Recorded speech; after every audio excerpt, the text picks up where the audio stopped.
some ground rules, but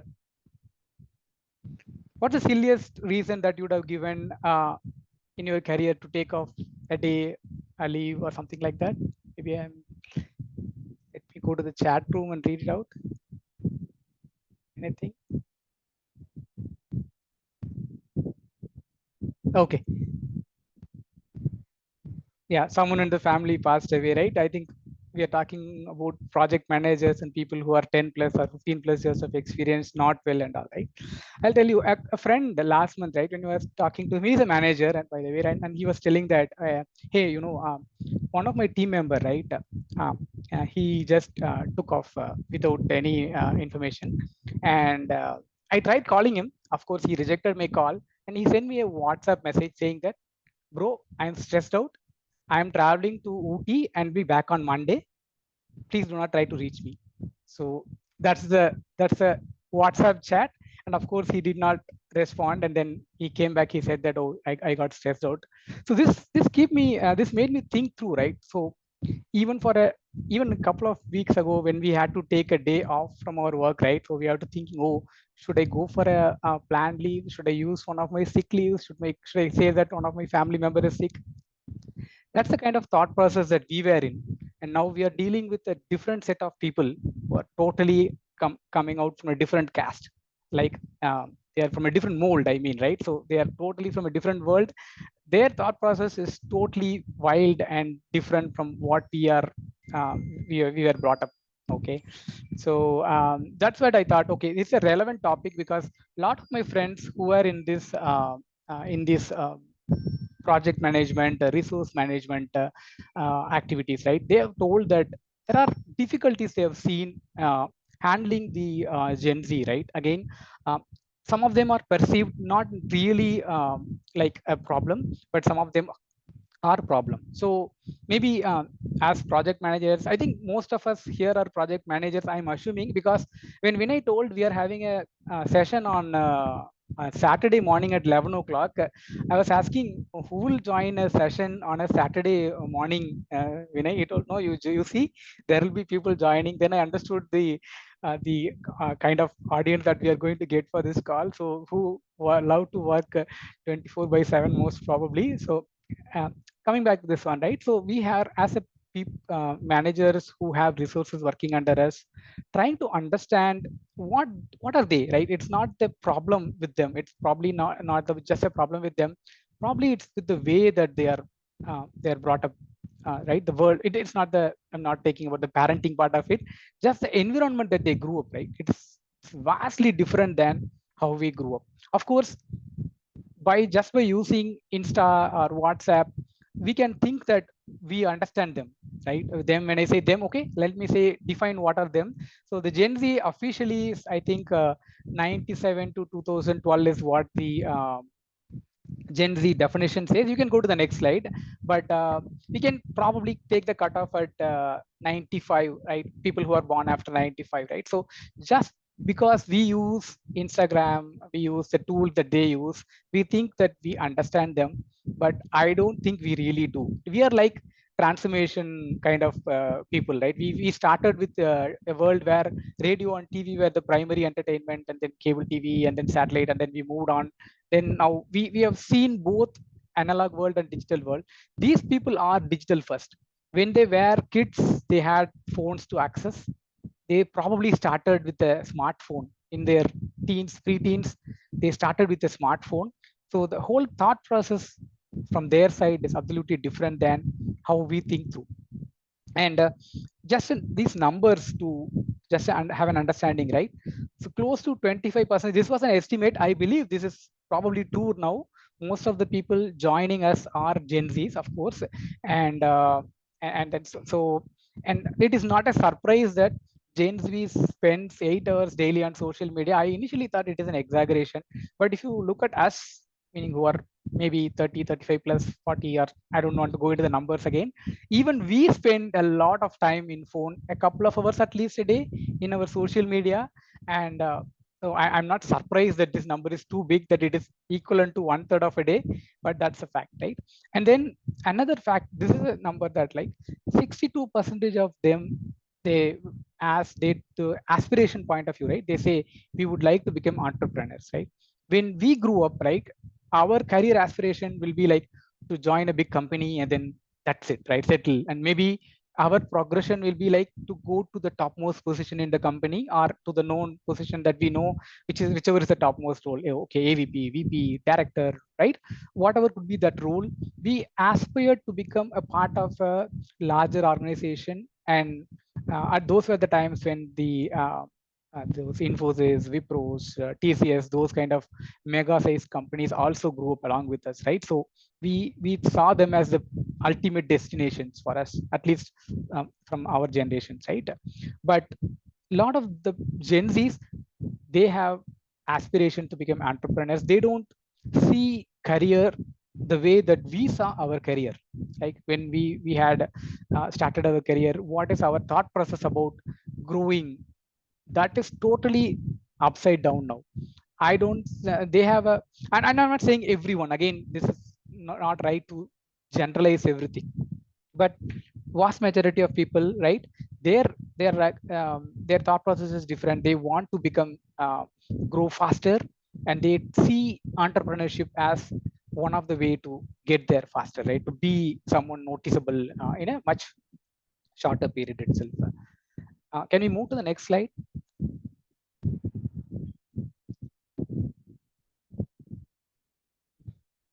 Okay, so again, this is some of these are collected from my experience. I was a project manager for so close to about a decade, and then now I'm playing an agile coach role, as I saw in the deck, right? So some of these are my experiences. Some of these we collected from people whom we interact with, and some of these are actually biases.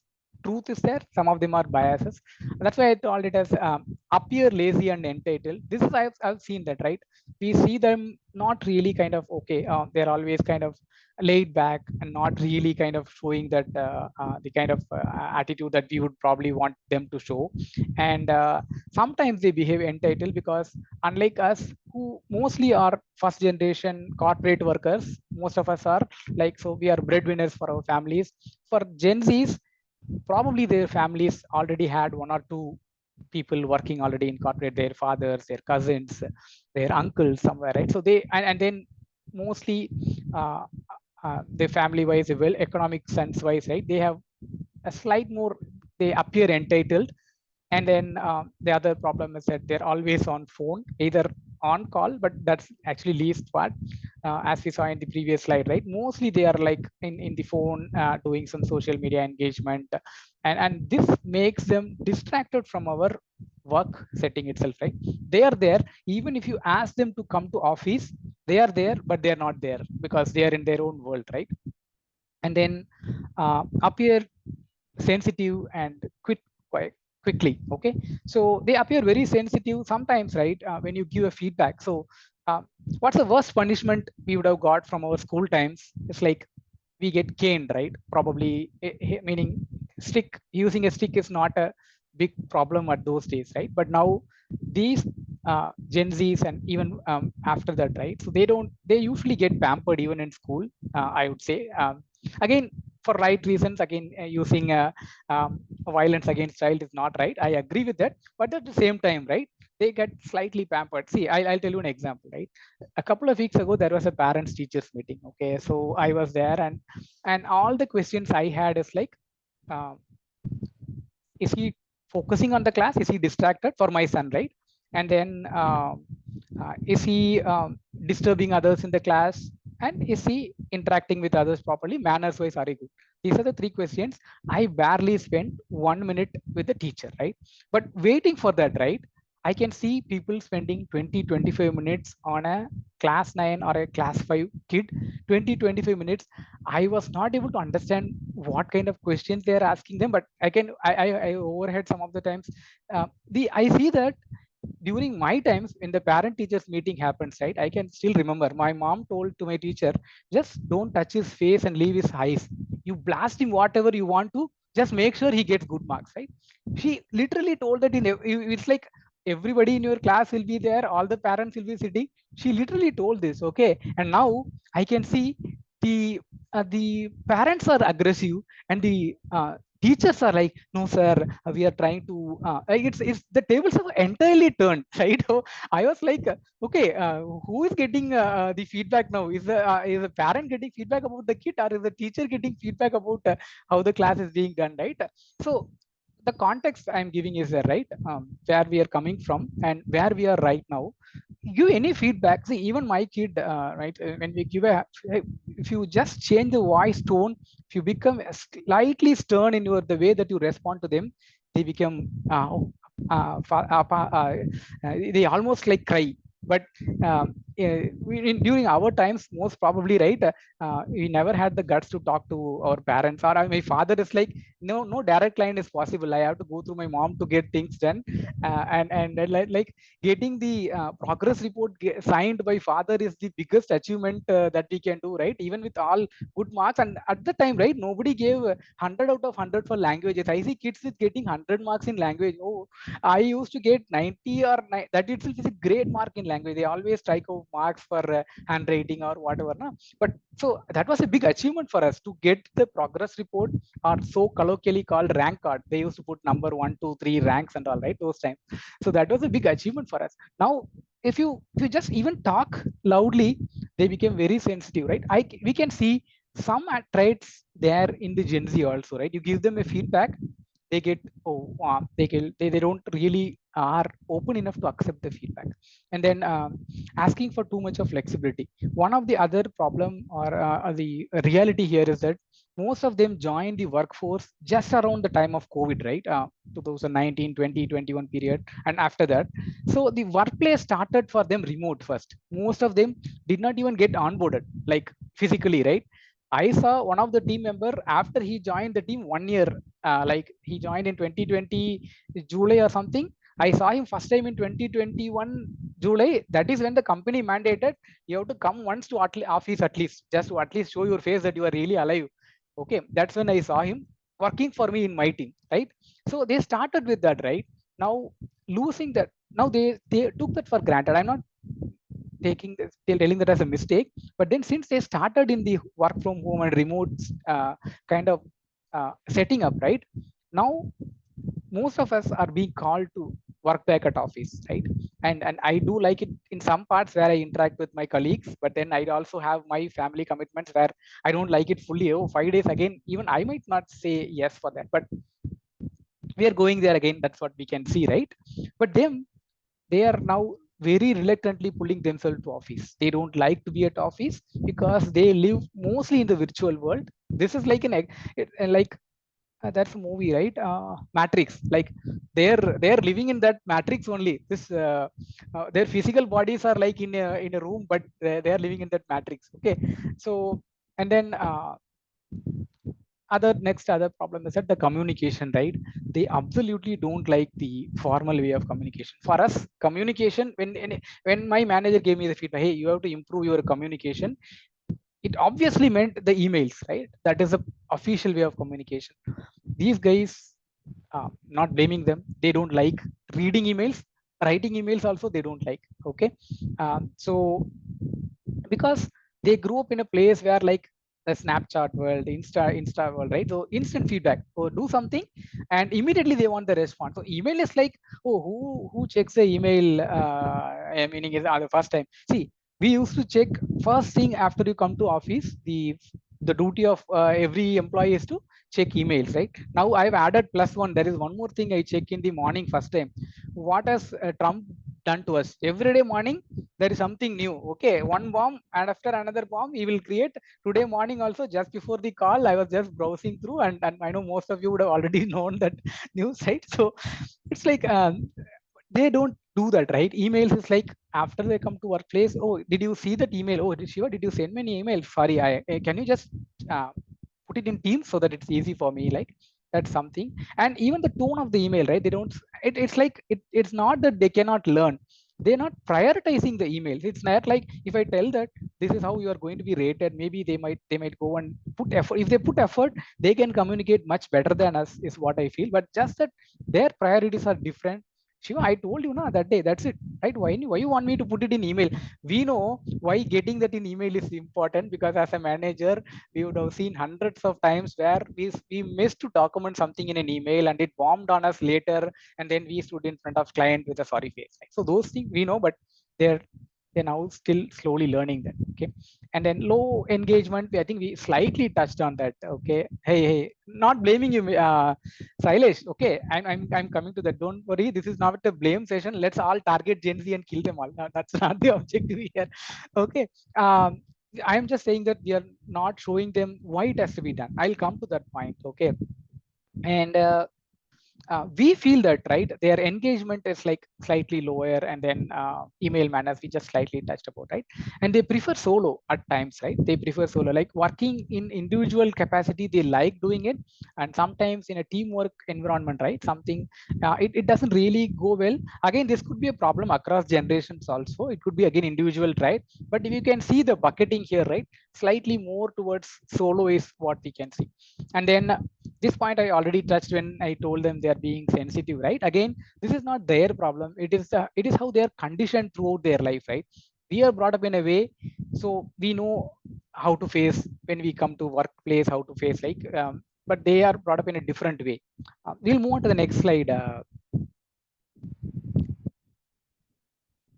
Yeah, I think some of these I already touched it. Why they behave such way, right? Gen Z is influenced by real-time social feedback through constant social media engagement, right? They are always online and they get instant responses. It's not like the older days, right? And then they are skeptical of traditional careers. In fact, I am really worried about our traditional careers as such, with all Trump things doing and AI and all. But they are also skeptical about. See, when we said we thought about our career, right? We said, okay, in 10 years maybe I should become a manager.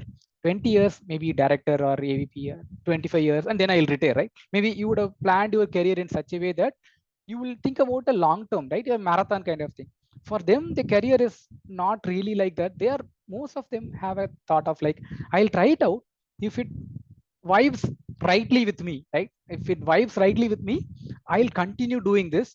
If not, I'll find out which YouTube kind of engagement that I can really get onto, right? That's the kind, again, it's not wrong. I'm not saying it is not wrong, just the way that they are seeing outside, right? That's what they're getting influenced with.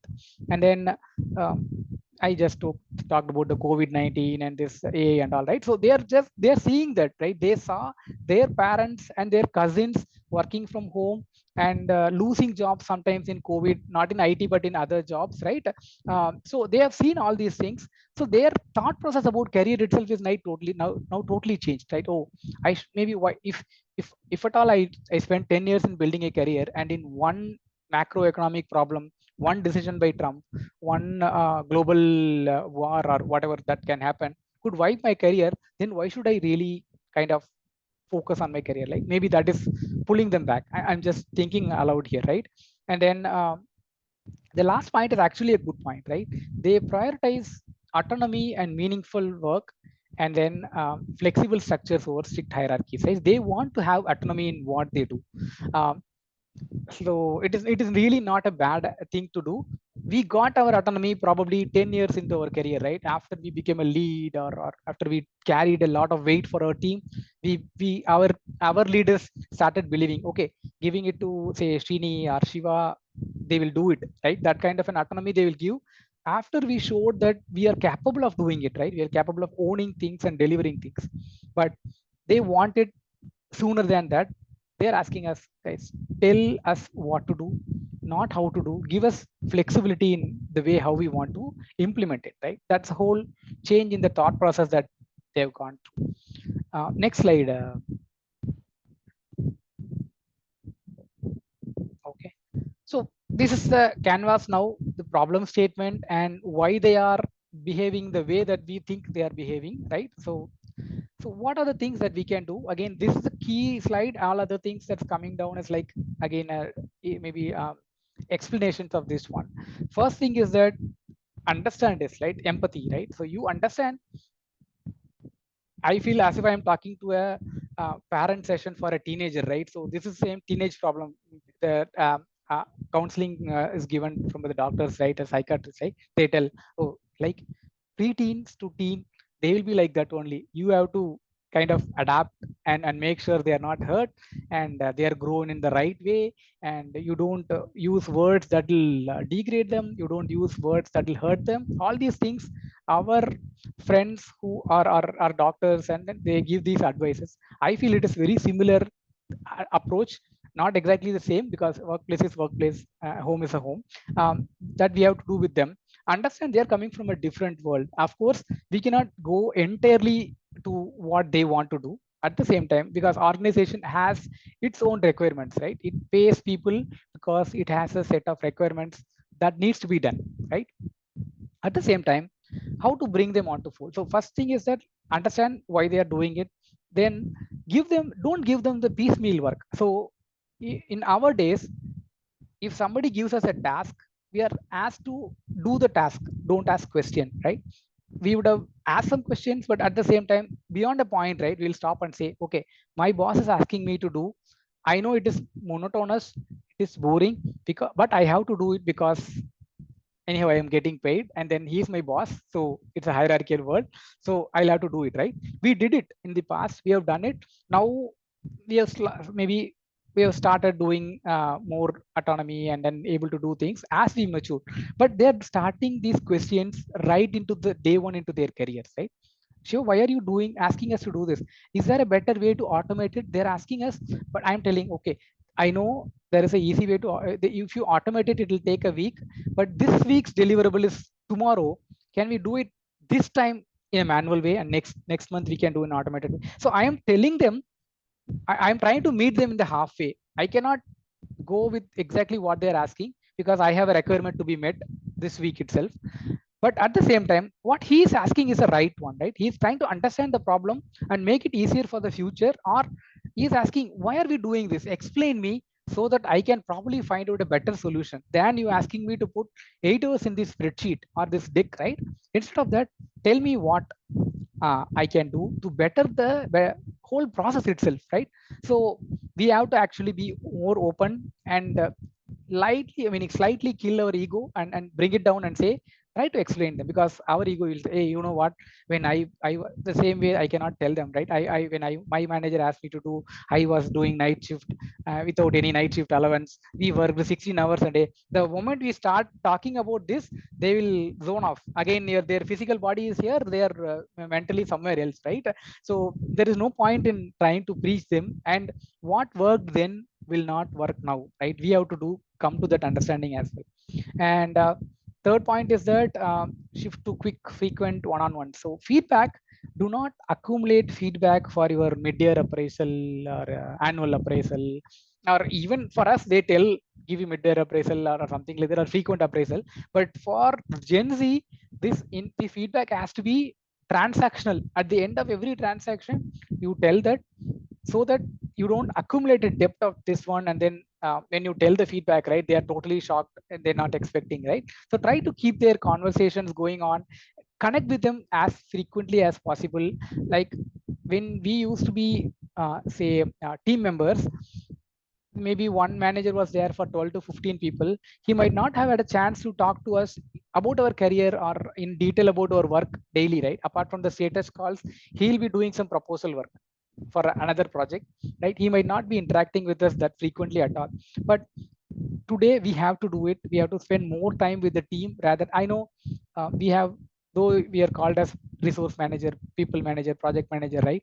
People management work is only 30-40%. Our office expect us to do like nice presentations for them, so that they can get some new projects. That is another 30-40% of effort. Some billing calculation, next month billing, this month billing, all these projections, all these beautiful things we do apart from people management and project management, right? So but we have to slightly allocate more time for managing these people. That is a reality that we have to accept, and I have to reschedule our calendar to consciously spend some more time with them. Not just namesake team meeting, another team meeting, they will not talk to them individually. And that is third and fourth point are kind of related to each other. Learn from Gen Z and accept imperfection. Some of them, right, okay, they are right in some ways. The way that they are quick to point out the flaws in the current system, the way that we operate, right? They're quick to come and tell that Shiva, this is not right and you are doing it a very old way. There is another tool called this one. Either we can license it or we can build a tool internally, right? They are very quick to come and tell that suggestion to us instead of, okay, client is paying us, we can do this every month, 8 hours per day, 22 weeks, 22 days a month, we can do and get the billing going, right? They are coming with solutions which are novel. We are the ones who are trying to hold them back sometimes, not always, right? Hold them back and hey, no, no, anyhow we are getting billed, don't worry about it, let's do it the same way, 22 days a month, right? And then negotiate flexibility with dependability. So this point is again touching back to this remote work. They always ask for more remote work or hybrid work. So what is the criteria that we should set for accepting their request, right? Okay, so we have to take a balance there. I will give you remote work, right? Or if the organization policy allows, right? Again, we are, as leaders, at least the mid-level leaders, we have to tell the organization the ground reality. They don't realize if they push all these rules top down, right? It's not going to work with the Gen Z, right? We have to tell them, guys, this is not going to work. But back to the point, right? They are asking for more autonomy. When will I give you autonomy, right? I tell them, guys, if you are able to deliver, you work from office for next 2 months, right? And if I see you consistently delivering on time, right? And then I will give you, like, if you are working 2 days work from home, or 1 day work from home, I'll make it 3 days work from home, or even 4 days work from home, you come to office one. So you take a negotiation, but you tell them, you show what you are capable of, and then I will give you the flexibility that you are asking for, right? Have the negotiation with them, win their trust, ask them to win your trust, right? That you are able to deliver. Can you move to the next slides? Again, this will be some more details on that. Same topics. Communication, and the first part is, right, real-time frequent feedback, and then collaboration. They don't like emails, so do we have to educate them to write good emails on occasions when it is needed. Like for example, to send a status mail to the customer, or either a daily status mail, weekly status mail, or a problem, kind of a problem happened, how to explain it in a correct word, right? So we have to educate them on the email for real crucial official work, right? And then if they prefer, say, Teams or other modes of communication, let us take it as okay, and not really push them to, okay, always put it on mail, right? So we'll take a balance that, okay, it's okay that some of them, okay, you are announcing your leave on WhatsApp, it's okay as far as you're telling me early enough. It's like I'm not coming behind you and chasing you and checking whether you are working today or not, right? So have some, you step back a bit and then allow them to um, take some freedom. At the same time, where it is crucial, right, you tell them, you show your emails how you compose it. And of course, they are much smarter, they use all these AI tools to do all these email work much better. But the only problem is that, right, AI without applying common sense will become a big bomb sometimes, right? The emails that are drafted by say ChatGPT or anything, right, it can even have incorrect names and incorrect context. So you have to double check. So it is okay that don't stop them from using the tool. Ask them, if you use a tool, be extra mindful. You use the tool with a lot of caution, because you cannot blame the tool. The moment a mail gets out of your any deliverable, not that mail, right?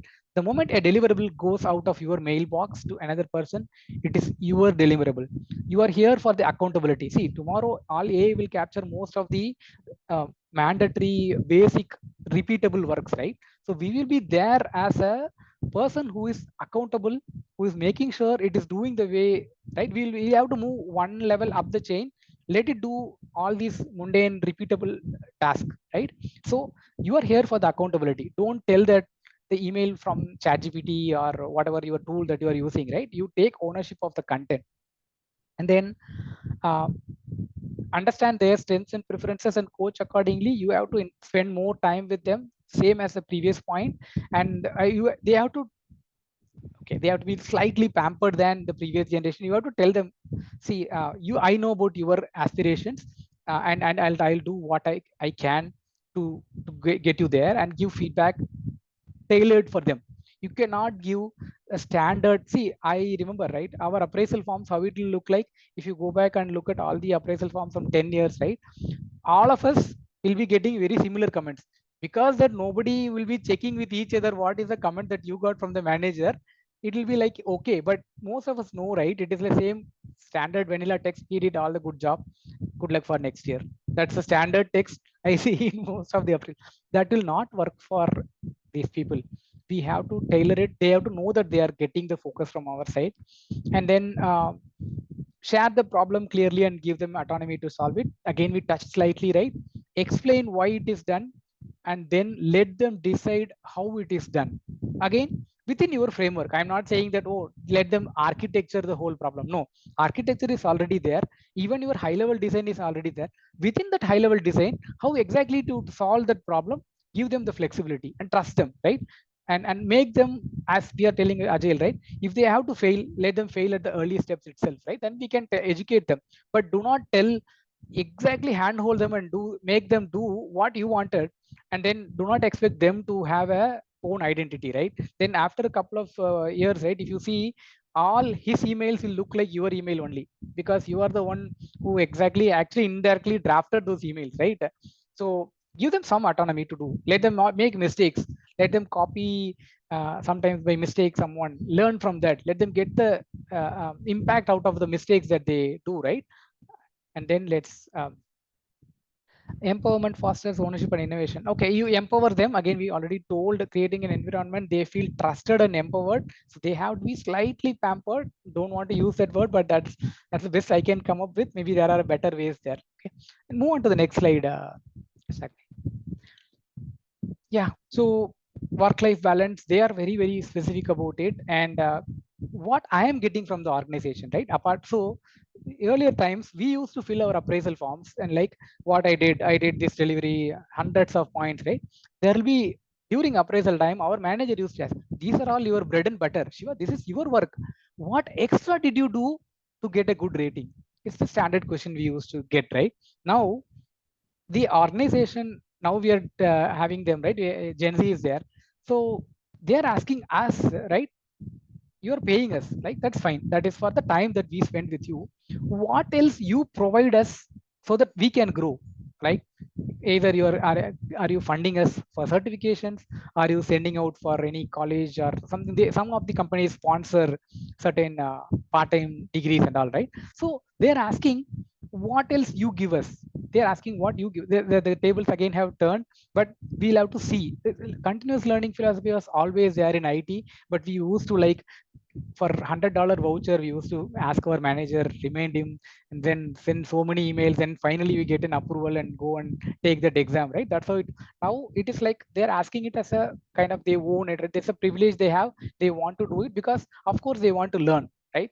So it's a win-win for us. In reality, if they are asking for avenues for continuous learning, and show how to get them improved, right? So we actually have to embrace that and make sure we show that we are working towards your continuous improvement and learning point of view. Move on, Rasagni. The next slide, Rasagni. Yeah. Okay, this is a very crucial part. Leading by example and recognition, right? So earlier, um, we used to not ask questions to our bosses, right? Oh, you tell how to do it. They told us how to do it. We did it, right? A lot of them, some of them really led by example. They are very good workers. We have seen that. And some of them are not. They just are bosses. They become manager or super boss. They will just tell you what to do. You have to do, right? But with the Gen Z, right, it's not going to work. If they know that you are hollow and you don't have stuff and you are asking them to do the work, they will figure out pretty quickly. And also, we also figured out our bosses when they were hollow. Should I, if I should use that word, but right, but we kept silent, right? We used to not tell, okay, anyhow, he's my boss, I have to do it. But they will not be like that. They will, they will either move out, or they will clearly make to a place where there is someone who can inspire them to work, right? We have to inspire them. Just don't tell them how to do it. You show them how to do it, and then they will follow you, right? So you cannot preach something and not follow it, right? And then you be the model for strong work ethics. You are telling them, hey, you have to join the call on time.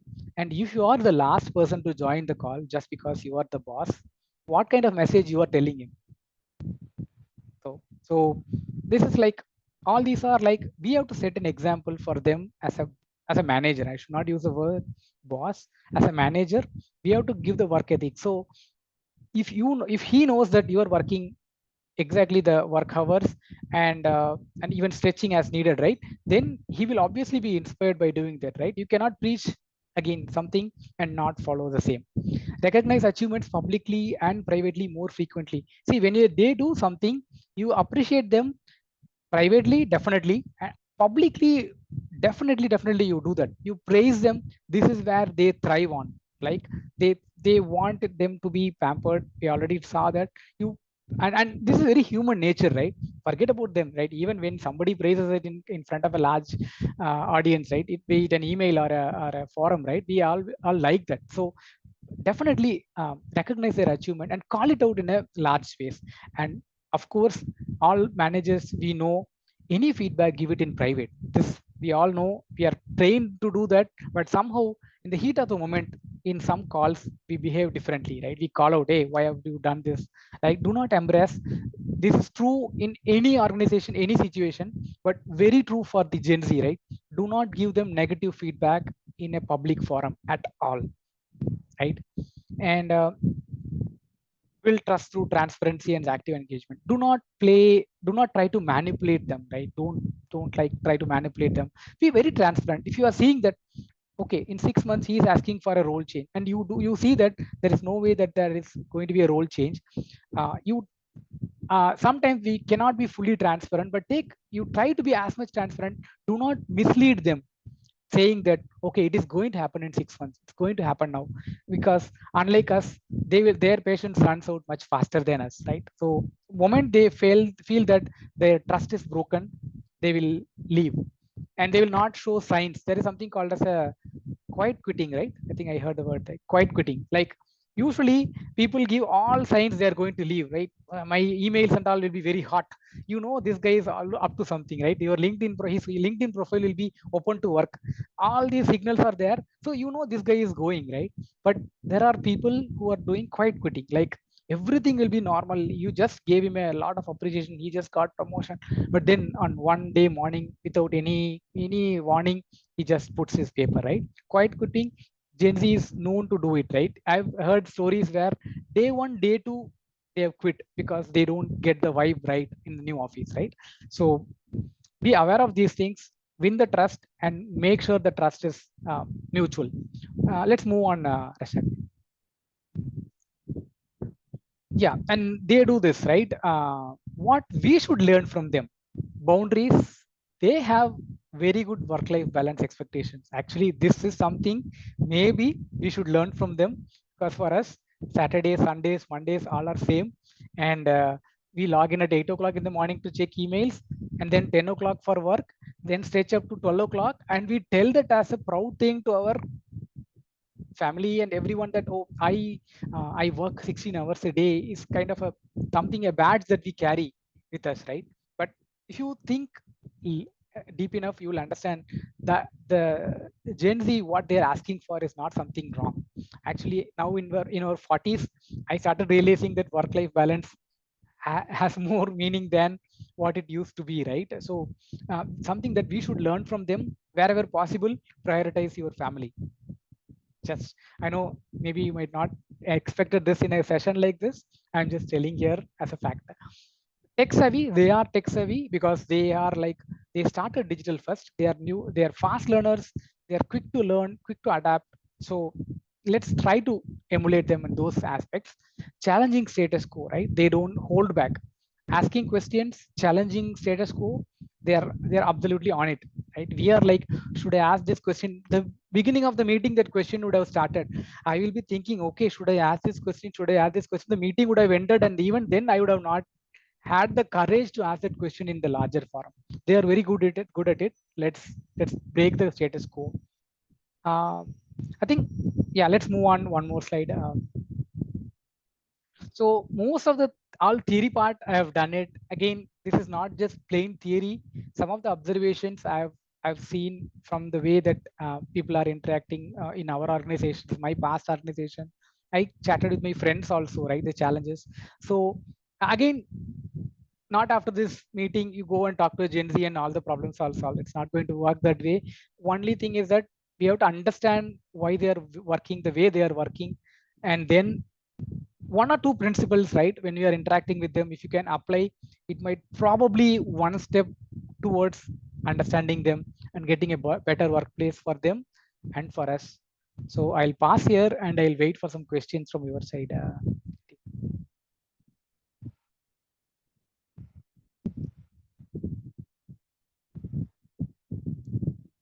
And thanks PMI again. If I don't know whether I called it out. Thanks for this opportunity, and thanks everyone for joining this call. I think 40 plus people on a Saturday morning. And thank you for your support.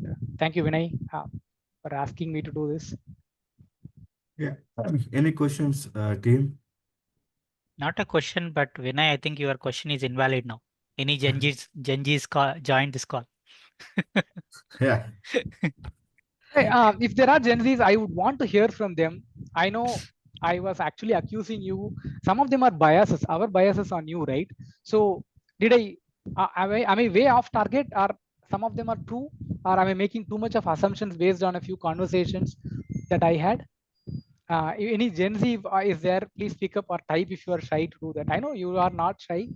You are. But I do represent Gen Z and I ask one question, Shiva. You are not. You are Gen Alpha, Vinay. You are just now born 5 years. Okay. No, seriously, from Gen Z point of view, I'll ask one question. So to do some really simple task, why we have so much of process in place?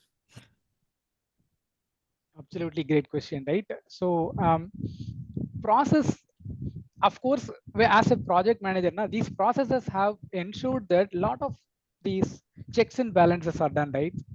If you don't follow process, you will miss out a lot of things. That is true, that process is important. But then a process that is not revisited frequently enough becomes a blocker for an organization, right? You cannot stick to a process because it worked 10 years back, 20 years back. Even Agile as such, right, from the time it was born in early 2000s, it has evolved in the last 20 years, right? You cannot be the same right now, right?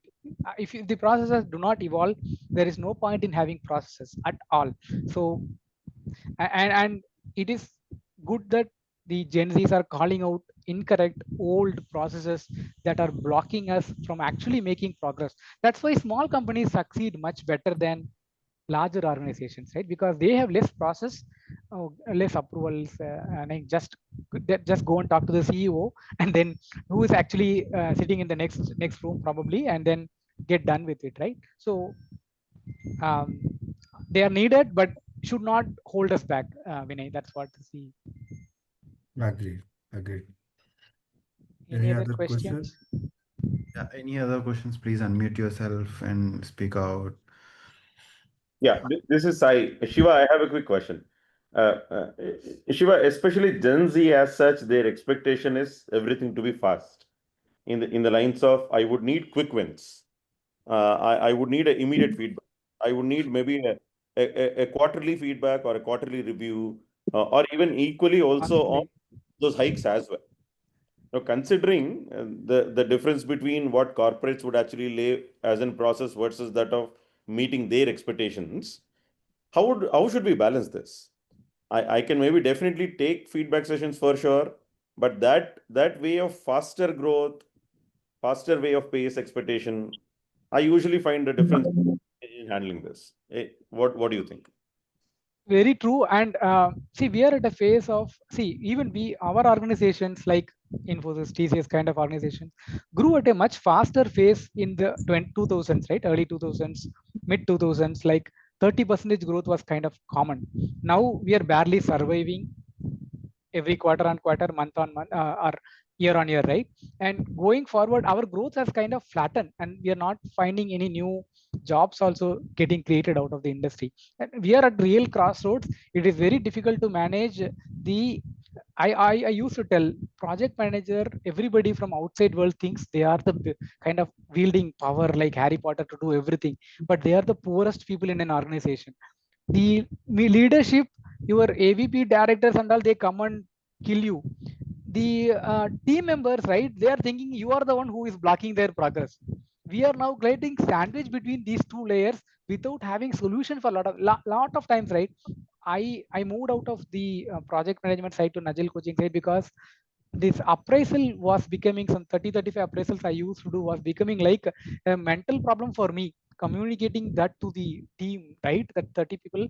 By the end of this whole appraisal cycle, I became like I have to go for a counseling session. Like it was becoming that kind of a mode because I have to do a what they call as a curve fitting, right? So you cannot give one rating or a good rating for everyone. That's being the truth. At the same time, I have to meet the people's expectations where they have done a work over a period of time. I have to convince them. It was really difficult. Your question coming there, Sai, I'm not deviating away from that, right? So some of the times we have to tell our organizations as well, but some our organizations are very large. They cannot make a decision. For example, right, if they change the decision of 5% hike to 5.5 percentage, the repercussions for them is pretty huge. They cannot make the decision because you have 2 lakh people on your payroll, right? But this person who is asking for a hike, for him it's like, I don't care if you are not giving me, I'm going to another company. But there are now every organization are going into a sub-layered mode where we have fast tracking, or like there is a usual career path, and there is a every organization has a different name for that. Sai, I don't know how it is called in your organization. It's like a superstar career or a fast tracking career track, like where you can actually ask for hike for people who are like really at the top 1%. Like it's like they can be, if your average um, fresher salary is 3.5 to 5 in general, right? For the normal work, these people start with 8 and 9, right? So we have to come up with some kind of an incentive. Again, Sai, it is not possible to satisfy everyone also, that is true. But if you see really a star, and our organizations are also seeing this problem in the retention problem, they have avenues. We have to go through this. Other than that, I think then we all have to just talk here and then take the hit from both sides. Sai, I'm sorry, I don't have a better answer in this case. Sure, sure. No, you are right actually. Address that. In the Thank you. sorry, sorry. In the big enterprises, right, we are seeing this actually. On one side, they need to retain the talent and keep motivating people, hold that I know very superstars, and then manage the rest of the things. You are right actually. That is the ongoing problem, and now it is becoming more because. Obviously, if you see all the full stack engineers and all, one developer, he covers code, he covers does testing, he is good at writing the requirements, writing the user stories, he is good at the DevOps. All these full stack engineers are coming. I think Gen Zs are rightly placed, so we have to learn from them. That's another way of put them in training camps. You tell these to everybody, and there will be kind of rewards for that. Yeah. Go ahead, Sai. Sorry, I was interrupting you. No, no, I was only saying Shiva did actually answered that. The only challenge coming in here is Shiva directly pointed at that top layer of cream of 1% of talent. But when they come, especially these BTech freshers and all coming from college passed out, they come in groups. They come in 30s, 60s, lot. And that percentage is very, very minimal. Maybe I can pick up handful, one or two. But expectation of all 60 is same. Yeah. So balancing that will be difficult. You can't satisfy everybody. They tend to actually jump into other companies, other roles. Yeah, that is the Yeah, trend. and we pay better for people who come from other companies than people who are with us also, right? As it's a conundrum, right? Like it's Yeah, going on forever. We always do that. And see, and Sai and others, right? We are in a very big crossroad. We do not know what the future is holding for us in the industry as such, because of AI, because of the whole way the industry is shaping up, right? A lot of I have a feeling that it's not like tomorrow all the jobs will be gone. No, all low value jobs will get thinned out because they are going to be eaten out by the AI. Low value jobs support repeatable work. anything, right? They are going to be, so it's like either you be smart or you will be phased out of the industry. I'm seeing that probably is the way that we are going towards. So it means differently for different people. For Gen Zs, it means that they have to upskill in the technology side. They have to make sure always they are taking up all this new technology and all. For us, in the people in the management side and the middle of their career, we'll have to see where what kind of upskilling we can do, how to make meaningful contribution to the company so that they value us back, right? We are at crossroads in a difficult time actually, but we have to see how it unfolds. I have no further insight on that. Yep. Sure. As the first bit, other area, sorry, Shiva. This is Rajesh. The other area where I seen, I don't know whether this is called Gen Z or what type of people. I was working for a startup company, and then I had a discussion with a couple of investors who has like a full stack developers or someone.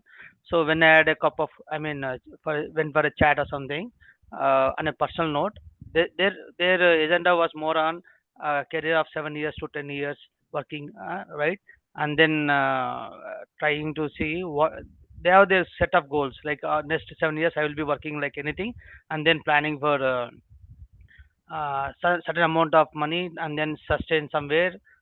So they have different, not like 30 years of career or 20 like what we had, right? So their So perspective is also very different. And then you highlighted one of the thing called life, work-life balance, where I completely I'm not aligned with that. For those people, I keep telling them, see, you working for 12 hours is okay, but you should spend 8 hours or 6 hours of time for sleeping also. I have given the suggestion, but they was like, no, my span is 7 years or 10 years.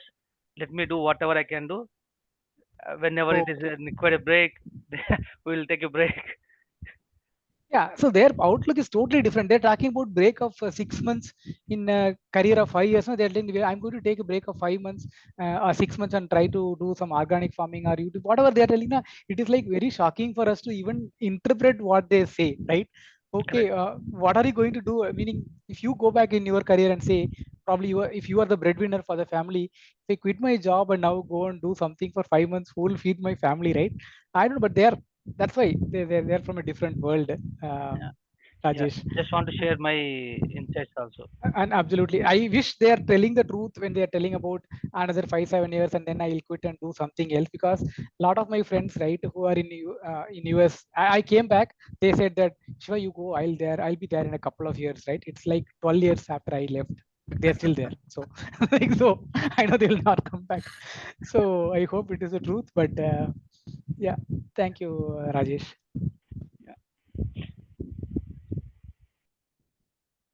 Yep. Thank you, sure. So we will take a last question from the chat. We have a question from Venkat Ramana. Are organizations sensitive to the Gen Z behavior and ready to modify their work culture? Can you please share your views on this? That is where we should play the role, right? Organizations have to listen to the line managers, when I line manager, PM, SPMs, like who interact with the people, and have to adapt for that if they are not listening to the ground reality, right? And we should also speak up. It's like, as I told now, when we go for a larger meeting, and right, sometimes we talk about financials, we talk about deliverables, we do not represent these kind of problems. We feel that, oh, if I tell I have resource problems, he will think that I am a weak manager. Oh, he is not able to handle this. That's why he is raising these kind of problems in my forum where I am talking about quarterly results. He is talking about resource issues, Gen Z problem and all. But we have to. Some of the organizations are actually aware of it. They are doing policies upfront, but not everyone, because they have larger problems to cater, right? This problem is not in their radar. They have problems like maintaining the billing, sustainability of the project itself, margins, all these things, which is like directly impacting their bread and butter. So these problems, they are not looking into it. They're not putting focus on them, but this will impact them. See, the kind of organizations like Infosys, TCS and all, they used to be kind of thought as an innovative companies. Right now, if you see like, they are not the number one choice of most of the Gen Zs, right? They are aspiring for product companies or much bigger companies or niche companies or startups, rather than how come this happened. Salary is only one part of it. The kind of value they are going to get by joining these companies, right? The perceived value has come down. If no good people are joining these large organizations, what are we expecting 10 years down the line? Who will be the crux of the company? So they have to think about it and make amendments sooner so that they sustain their innovation. Otherwise, these are like West Indies team. My father used to tell, hey, West Indies is a great team. I mean, when I started watching cricket, West Indies always lost even to India or Bangladesh. So like, but that's how it will happen to large organizations without attracting the right talents, right? Yeah. Thanks for that question from the chat. Thank you, Shiva. So, um, we are going forward. So, if you have any more questions for Shiva, so please reach out to him via LinkedIn, and you can post the questions to him. And so, as a token of appreciation, the PMI Parallel City chapter, Hyderabad chapter, has honored you with the thickest of 5 trees in the Sundarbans National Park, for thanking him, delivering a such insightful session. Thank you, Shiva, for the amazing session. Thank you, PMA team. Thank you, Rasagnai, for coordinating this. Thank you, Vinay, for inviting me here. Umesh, everyone from the PMA team, and congrats again for your large milestone last week. It was great talking to you and everyone who interacted with me today. Have a good one then. Bye. Yeah, thank you, Shiva. So the topic what you brought in when we are discussing in our office a few days back, I really thought it makes connection, and you being working closely.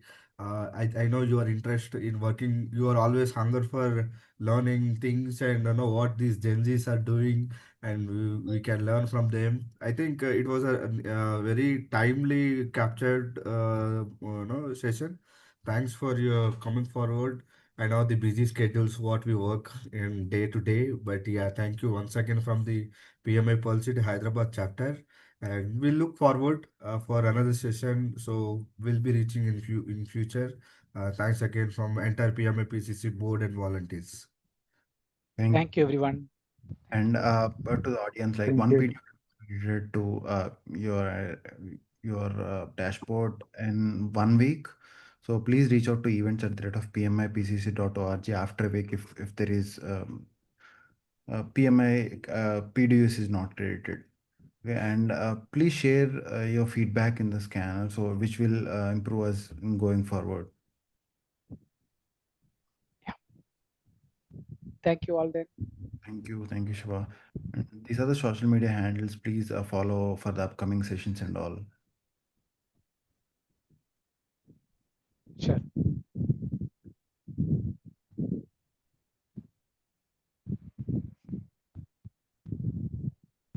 I think with this, we are end of the thing. Thank you, team. Thank you very much for your time.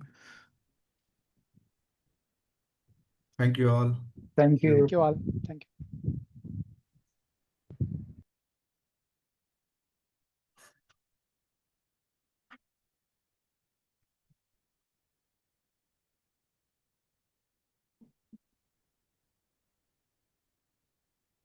Thank you, Rasagyan. Thank you, team. Bye bye.